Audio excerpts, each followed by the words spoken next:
think it's one of the things that we struggle with here is it's easier to do it through PowerPoints, and oftentimes that's not the best way. Not that posters are awesome either, but. So, key points for the session are actually right up here. We'll look at these first couple ones here. So, purposeful planning and execution, you methodically plan and sometimes script. And I don't script my lessons entirely out. It would take too much time to do that every single day. I do script sometimes. And if I'm going to script, it is usually in the intro to new material. And that's because if I missay something at this point in the lesson, it screws me up for the rest of it. Rehearsal is also important here. Say parts of it out loud, to practice explaining, to practice taking that outsider view of your content and explaining it to someone else, and then reflecting on the successes and making adjustments. The goal of introducing content skills is to make the abstract more concrete. So to take, and like the thriller handout that I gave you, like really didn't help, right? So it sometimes can be that we think like breaking it down step by step is a helpful way to do it, and actually it's not always helpful. Here is what can be helpful though. So a clear point. Being extremely, extremely clear with your lesson, really driving with like targeted alignment towards that objective. Do not give the fun little factoid thing about thriller, like break it down, dance the thriller, focus on the objective.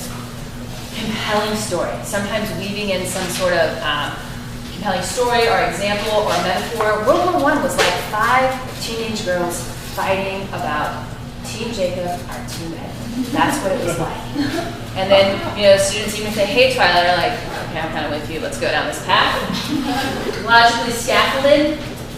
And that's where you get into the sequential part of things. And then opportunities for student processing and debriefing. This is where the thriller lesson was a massive fail, right? I was just like, okay, do it. And you all are like, okay. Not so much.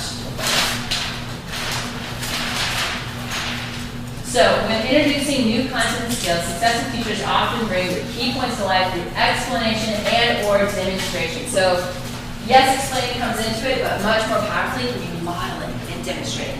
Let's take a look at a lesson right now that really nails that home. This is a middle school science lesson, and I love it because it's sort of disgusting. And kids love disgusting stuff. Alright. As we look at this, think about where do we see these key points coming to life in this particular lesson. So where do we see the clear point, compelling story, the logical scaffolding, and student processing and debrief. For a handy-dandy reference, here it is again up here at the front, nice and big, so that as it's rolling, you can kind of keep those things in mind. Here we go.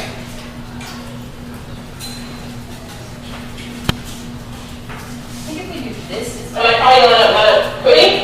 So we're going to run through our lab. Eric's your winner. Tamara's your winner. Okay. Thank you. Excuse me. As soon as you enter, so where your lab group normally sits, you put on the goggles and the lab apron.